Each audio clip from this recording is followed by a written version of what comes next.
بسم اللہ الرحمن الرحیم وصلی اللہ علی النبی الکریم وعلی آلہ وصحبہ وبارک وسلم۔ جناب گورنر صاحب، میں آپ کا اور آپ کی پوری ٹیم کا شکر گزار ہوں۔ آپ نے دعوت دی اور ہمیں آپ نے عزت سے نوازا، جس کی میں دل کی گہرائیوں سے قدر کرتا ہوں۔ اسلام آباد میں آپ ایک سے زیادہ مرتبہ تشریف لائے ہیں اور ہم وزادار لوگ ہیں، روایات کے لوگ ہیں، تو آپ نے دعوت دی تو ہم یہاں آپ کی خدمت میں حاضر ہوئے۔ یہ ہمارے سوسائٹی کا ایک حسن ہے کہ ہم سیاسی رائے جو بھی رکھیں، لیکن ایک دوسرے کو عزت دینا یہ ہماری روایات کا ایک حصہ ہے، جس کو بچانے کی آج کل ہم بڑی جدوجہد کر رہے ہیں۔ میں اس بات پر بھی ان کا شکر گزار ہوں کہ انہوں نے PhD کی اعزازی ڈگری مجھے دی، لیکن اس کے باوجود میں مولوی صاحب ہی کہلانا پسند کروں گا، اور ہر چند کی ایک اعزاز ہے، لیکن میں ان کا شکر گزار بھی ہوں۔ اور ہم اس بات پر یقین رکھتے ہیں کہ اللہ کے نزدیک علم منقسم نہیں ہے، ایک ہی علم ہے، وَعَلَّمَ آدَمَ الْأَسْمَاءَ كُلَّهَا، اور وہی علم بنی آدم کی طرف منتقل ہو رہا ہے اور درجہ بدرجہ اس میں ارتقاء آتا ہے۔ ہر چند کے مسلمانوں کے لیے ایک خصوصی علم اللہ نے متعین کیا ہے، جو تمام علوم کا منبع ہے، الرحمن علم القرآن، جس پر صرف مومنین اور مسلمان ہی ایمان لاتے ہیں، اور وہ بھی تمام کرۂ ارض کے سارے علوم کا احاطہ کرتا ہے، وہ تقسیم کا تقاضا نہیں کرتا۔ تو اس اعتبار سے اگر بر صغیر میں دینی مدارس موجود ہیں، تو اس نوعیت کا دینی مدرسہ 1857 سے پہلے تو نہیں تھا، تو پھر کیوں وجود میں آیا؟ آج بھی بر صغیر سے باہر تو نہیں ہے، تو پھر صرف بر صغیر میں کیوں ہے؟ ظاہر ہے کہ اس کے کوئی اسباب ہوں گے، اس کے یہ کوئی رد عمل ہوگا۔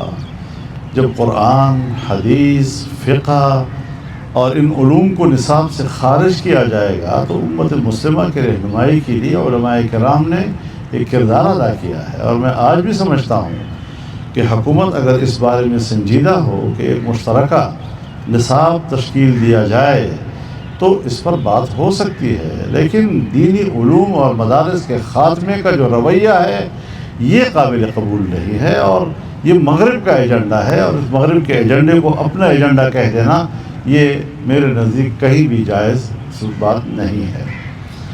جہاں تک بات ہے افغانستان کی بات کو آج کے تناظر میں نہ دیکھا جائے کہ بس آج ایک مسئلہ ہو گیا ہے، کچھ لوگ آتے ہیں یہاں پر کارروائیاں کر جاتے ہیں، ہم سب کی ایک ہی پیج پر ہیں۔ اس حوالے سے ہم ڈسکس کریں 78 سال کی افغان پالیسی کو، کہ کبھی بھی افغانستان پاکستان دوست نہیں رہا ہے۔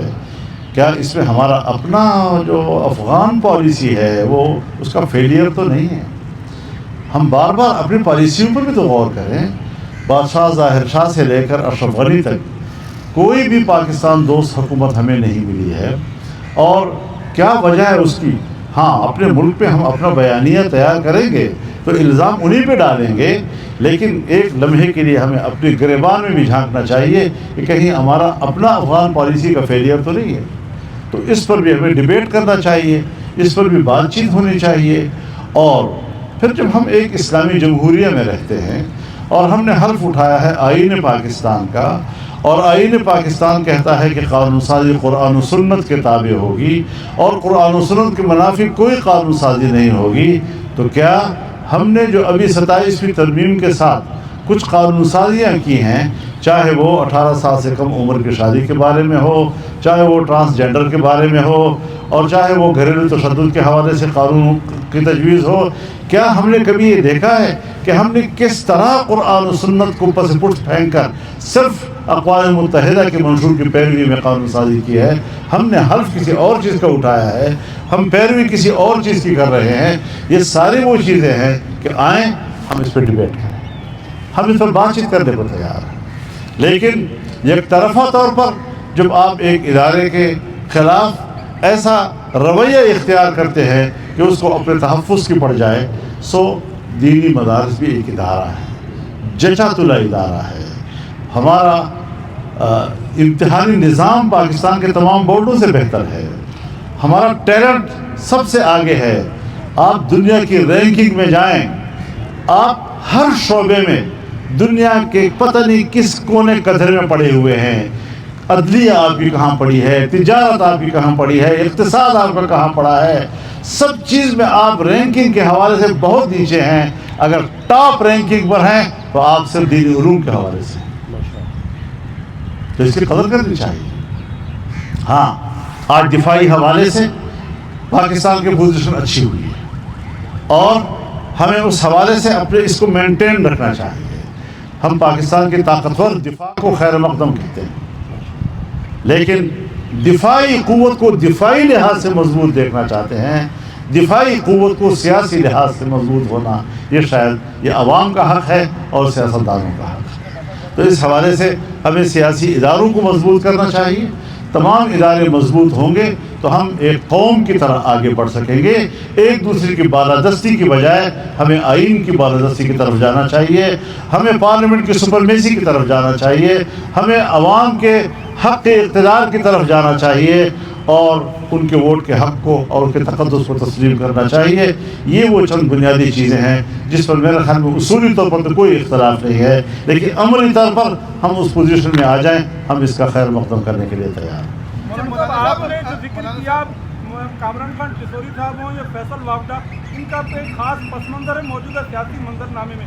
آپ اس وقت مزاحمت کی بات کر رہے ہیں اور موجودہ نظام کے مخالف ہیں۔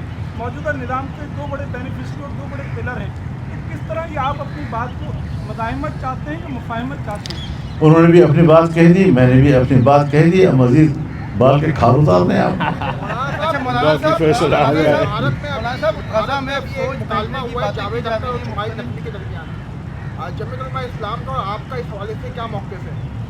دیکھیے یہ مکالمے تو دنیا بھر میں ہوتے رہتے ہیں اور میرے خیال میں کچھ ایک کلپ آیا ہے، اب ساری دنیا ایک کلپ کی گرد گھوم رہی ہے۔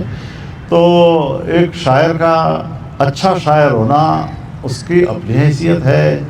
میں فیض احمد فیض کا بھی مداح ہوں، میں احمد فراز کا بھی مداح ہوں بطور فن شعر کے، لیکن ان کے خیالات سے اتفاق نہیں ہے۔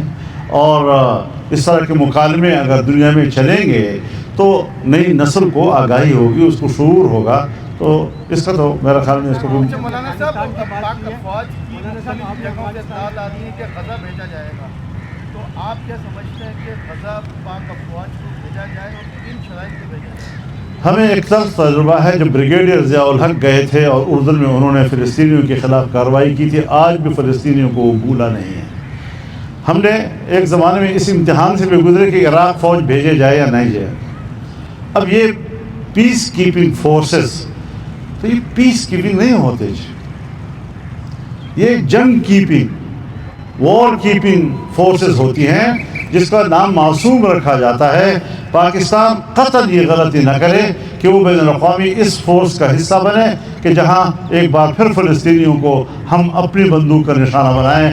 ایسی حالت سے پاکستان کو گریز کرنا چاہیے اور عالمی سطح پر ہمیں متنازع نہیں بننا چاہیے۔ مولانا صاحب آپ نے ابھی کہا پاکستان کے 70 سال سے افغانستان سے جو تعلقات ہیں، تو آپ اس کو کس نظر سے دیکھتے ہیں؟ 50 سال ہم نے ان کی خدمت کی، ان کو مہمان نوازی کی، تو اس کو آپ کس نظر سے دیکھتے ہیں؟ کس بات کو؟ افغانیوں کی مہمان نوازی کی، خدمت کی 50۔ دیکھیے آپ جب مہمان کو رکھتے ہیں تو آپ ایک حوالے سے بات کر رہے ہیں، میں دوسرے حوالے سے بات کر رہا ہوں۔ آپ کے گھر میں مہمان ہے، اس نے 3 دن گزارے، ہفتہ گزارا، مہینہ گزارے، 3 مہینے گزارے، سال گزارا، لیکن اس کو نکالتے وقت آپ نے اس کو لات مار کے نکالا کیا آپ نے اپنی پوری مہمانداری ضائع نہیں کر دی؟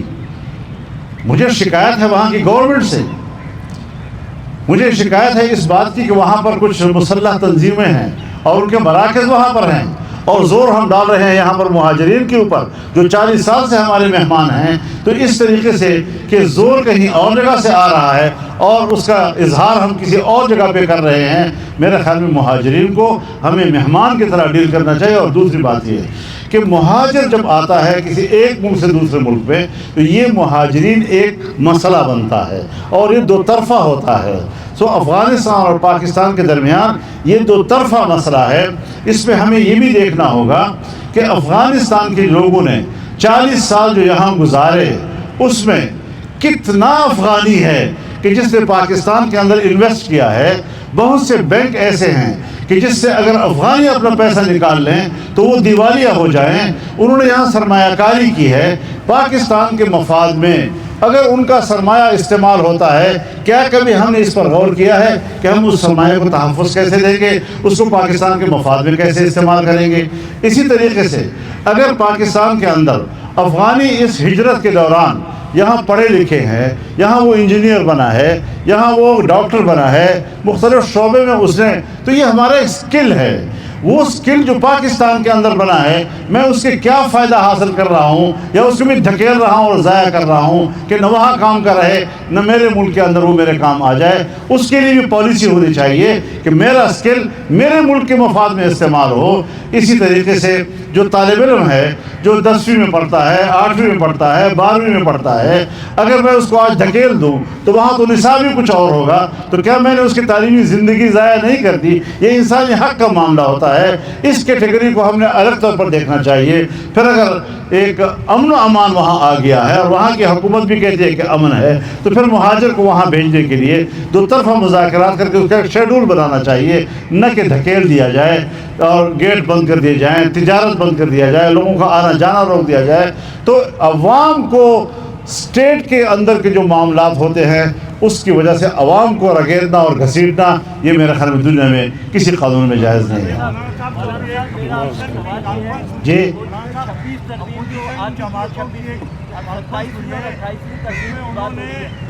نئے انتخابات کا مطالبہ کیا اور مذاکرات سے مشروط ہے، تو آپ کیا کہیں گے؟ انتخابات ہونے چاہیے؟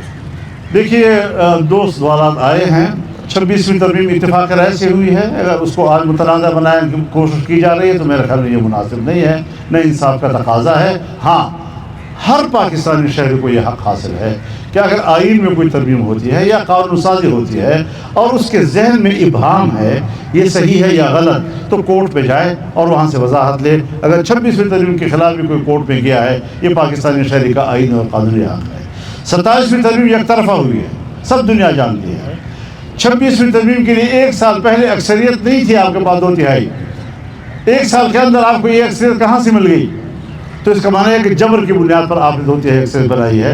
پھر اس کے اندر وہ تمام چیزیں کہ جو 26ویں ترمیم میں آپ اس سے دستبردار ہو گئے تھے، وہ چیزیں 27ویں ترمیم میں ڈال کر وہ مقاصد حاصل کرنا یک طرفہ طور پر، اس سے آئین متنازع ہوتا ہے۔ آئین کو متنازع بنانے سے ہمیں ہر طرف سے گریز کرنا چاہیے اور قربانی دینی چاہیے۔ تو یہ میری ایک سوچ ہے اور اس حوالے سے ہم اپنی رائے رکھتے ہیں، اس رائے پر ہم انصاف چاہتے ہیں۔ نیا انتخاب بالکل ہونا چاہیے، نہ 18 کا انتخاب وہ عوامی تھا، نہ 24 کا انتخاب وہ عوامی ہے۔